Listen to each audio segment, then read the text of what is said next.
Good morning, everyone. This is our health and fitness segment. That's the lovely Patty Pyburn you hear, and I'm your host, Randall White. You're listening to the Eat, Drink, Explore radio network, and it's time to talk about changing the conversation when it comes to food, specifically for our kids. And I've probably mentioned this on the show before, but in the late 80s when I was going to Cal Poly, I couldn't get in the business department. So I went in under a different major, which they do not recommend, and I understand why. But I went in under food science and nutrition. Mm-hmm. And in order to stay in school so that they don't kick you out, you have to take classes in your major every quarter, you know? So I found myself taking a lot of food science and nutrition courses.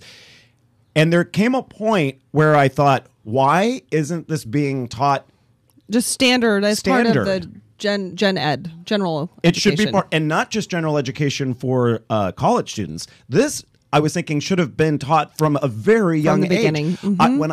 To this day, I use what I learned in those nutrition courses more than I use any of the stuff that I learned in business or journalism when I went back for journalism school. Because, you know, every time I look at a label or something or a nutritional, what's in the food, yeah. I know the breakdown, and I know, and everyone should have that knowledge. Right. So we're welcoming to the show right now Carolyn Cohen. She's the co-founder of an organization called Food Fight. I love it. That's a great name. It is a great name. Thank you. You know, you're based in New York, but the information that you have can easily be applied here in California, and hopefully will be on some level. Carolyn, what made you get so motivated about this topic? Well, Randall, I feel like you actually just took the words right out of my mouth when you describe your experience in this course and your realization that everybody should have this knowledge. Right. You know, I really think Food Fight was born from that feeling, you know, precisely. I was a teacher for many years in a public school in Manhattan and watched over those years, you know, my students eat the worst foods and develop the worst palates, and really felt that same sentiment that, you know, if our students and frankly teachers as well understood what they were putting into their bodies and how it was impacting their health and really their life chances, they would be making very different choices. And I set out to educate them in that way. How do we go about doing this? Where do we start? Where do we start? It seems like a major shift would have to take place. Right. So we really see schools as a platform for that shift and that kind of cultural change that would begin in schools, but would really extend to society at large, you know, and like all great social movements, you know, it often starts with the young. And we see teachers as a really important kind of change agent for starting that movement. And so we actually started with the students, and we've designed a curriculum to get specifically high school students engaged in this national conversation about combating the obesity epidemic and really look at the social and political and economic underpinnings of our food system and understand their role in it as a consumer. And that has led to specific and very exciting dietary changes in their lives. But in order to scale this initiative, we realized that we really need to reach teachers and that they can disseminate this information and serve as healthy role models for their students and get that information out, because as you know, and as you mentioned in the beginning, there isn't nutrition education anymore. You know, home ec is gone, and we kind of see this work as getting teachers to kind of provide that basic knowledge to their students, and it is pretty basic. You know, it's a point that I think often gets lost in this conversation.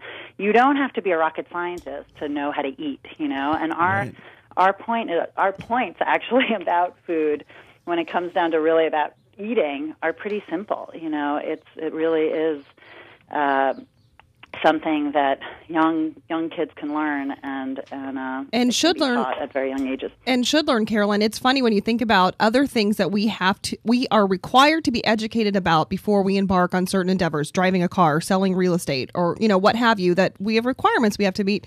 We all have to eat to stay alive, but there's no requirement that we understand how the food we eat affects our bodies or how it affects the world we live in. Exactly. And, now with the new nutritional standards around the country, we see a lot of pushback among students, principals, teachers, because there is no understanding about the importance of eating healthfully. And so if you just switch out unhealthy foods for healthy foods without that educational component, that's the result. You're getting resistance. It's funny, my children, but I had a different approach as a parent. I figured if they don't have junk food in the house to choose from and they have healthy choices, then, I just remember my sister complaining, oh, my son eats this, that, and the other thing. And I'm thinking, well, he's 5. He's not doing the grocery shopping. So why is that in your house? Right. So exactly. I approached it a little differently. All the time. My kid just won't eat this. And so therefore I give my kid, Oreos for snacks. Well, your kid doesn't like a lot of things. And you don't let your kid watch TV all day, and you don't let your kid not do homework. And this is another thing that you set down a rule about because it's important for their health. So Patty makes a good point, who's doing the shopping. And then the other place that they might get meals would be at school. Mm-hmm. So that's a whole nother level. It's not just educating the kids, but feeding them properly as well. Having good choices. If you look at the menus at a lot of public schools, it includes Pizza Hut and Taco Bell and chicken nuggets and, fast food is what they're being served. Right. How do you address that? Well, we come at it through this educational piece, and we have seen already how students who have taken our courses have been much more active and vocal advocates for bringing healthier food to their cafeterias. That's and good. Succeeded in doing that. And, we really believe that unless you're educated, unless you understand why the food in the cafeteria is so bad and you shouldn't be eating it, you're not going to demand change.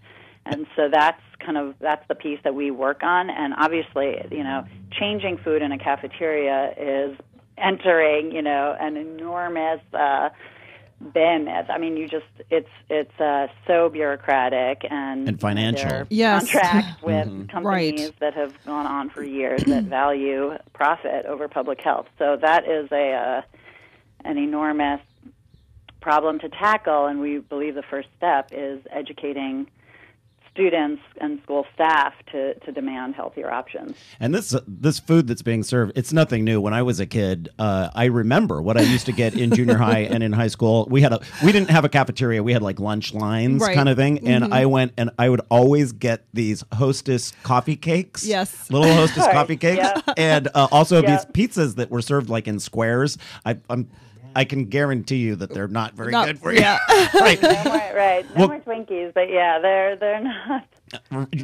Yeah, Carolyn, I really wish you the best of luck with your endeavor there in New York. And if on occasion you'll share insight that you find with us, that would be fantastic because we'd like this to be a national change, not just state by state. We are a national initiative. Oh, good. We would be very happy to come to schools in California and run our teacher wellness workshops and work with the students there as well. Sounds good, Carolyn. Keep up the good work. It is foodfight.org, I think, right? Yep, .org. Yes, thanks so much. Stick around, everyone. We're learning the art of chopsticks right after the break. You're listening to the Eat, Drink, Explore Radio Network.